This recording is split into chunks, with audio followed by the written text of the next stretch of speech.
साथ रक्षा विशेषज्ञ देवेंद्र गुर्जर जी हमारे साथ जुड़ चुके हैं। देवेंद्र जी, बहुत बहुत स्वागत है फर्स्ट इंडिया पर आपका। और आपसे एक बेहद अहम सवाल कि पूर्वी यूक्रेन के डोनेट्स्क और लुंगस्क को अलग देश की मान्यता दे दी गई है, इसको आप कैसे देखते हैं?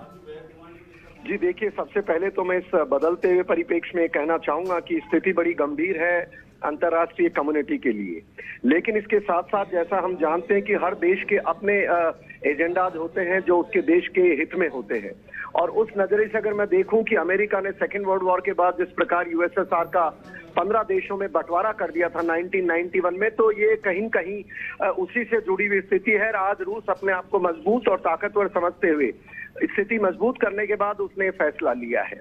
इस बैकग्राउंड के साथ मैं इतना बताना चाहूंगा कि दुनिया कहीं भी किसी भी मोड़ पे आ जाए, कोई समय में बदल जाए, पर जो उनके जो एक भावनात्मक जुड़ाव होता है, हिस्टोरिकल जुड़ाव होता है, जैसे हमारा पीओके है, हमारा पाकिस्तान है, बांग्लादेश है, मैं मानता हूं रूस ने जो कदम उठाया है, जिस प्रकार से इसकी गतिविधि चल रही थी 2014 के अंदर इसने एक हिस्से को अपने अंदर ले लिया था। और अब जो ईस्टर्न जो यूक्रेन है, जहां पर इन दोनों स्टेट्स को इन्होंने मान्यता देते हुए सिक्योरिटी समझौता कर लिया है कि हम इनको इंटरनल जो भी डिस्टर्बेंसेज है उनके लिए हम तैयार हैं। और आप देख रहे हैं कि रूस ने बहुत क्लियर कर दिया है।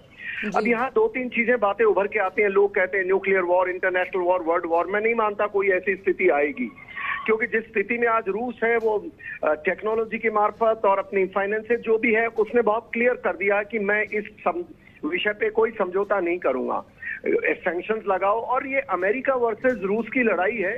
और जो नाटो के जो मेन इशू रहा था वो उसका जो नाटो के लिए जिस प्रकार से इनको बोला गया था, इन्होंने यूक्रेन के लिए मना किया था कि हम नाटो के अंदर अगर आप यूक्रेन को लेते हैं तो हम कभी स्वीकार नहीं करेंगे। और यही कारण था कि रूस ने बहुत क्लियर कर दिया मैं करूंगा। तो मैं मानता हूं, देखिए ये रूस के लिहाज से एक अच्छी स्थिति है। और एज ए एनालिस्ट मैं मानता हूं अगर किसी इलाके को समय के बाद इंटरनेशनल बाउंड्रीज बदल दी जाए, पर लोगों की भावना तभी देखिए ईस्टर्न यूक्रेन में लोग जश्न मना रहे हैं जिस प्रकार से उनकी रूस ने समर्थन किया है। तो स्थिति कुछ ऐसी है, भावना से जुड़ी हुई है। रूस ने फैसला कर लिया है। अमेरिका और नाटो डराने का प्रयास कर रहे हैं, बट मैं नहीं मानता कि रूस इनके दबाव में आएगा। और भारत का जहां तक ताल्लुक है, आपने खुद ने कहा कि भारत ने एक बहुत अच्छा फैसला किया है, बहुत बड़ी एक तरह कर करके बहुत क्लियर मेच्योरिटी से कहा कि we are with Russia. And मुझे पूरी खुशी है इस बात की कि ये यूएसए इंटरनेशनल ऑर्डर बदल रहा है, बट भारत मजबूत स्थिति में है। और यूएसए को भी भारत ने जवाब दे दिया कि नहीं, हमारा जो सामरिक इंटरेस्ट किसी भी देश के साथ है और हम मानते हैं कि हम रूस को छोड़ नहीं सकते। तो भारत की सरकार को बधाई हो, और ऐसा मैं मानता हूँ। बिल्कुल देवानंद जी, और यही वजह सब कह रहे हैं कि ये रूस और यूक्रेन की लड़ाई नहीं बल्कि दो सुपर पावर्स की लड़ाई है। बहुत बहुत शुक्रिया आपका हमारे साथ जुड़ने के लिए, पूरी बातचीत के लिए।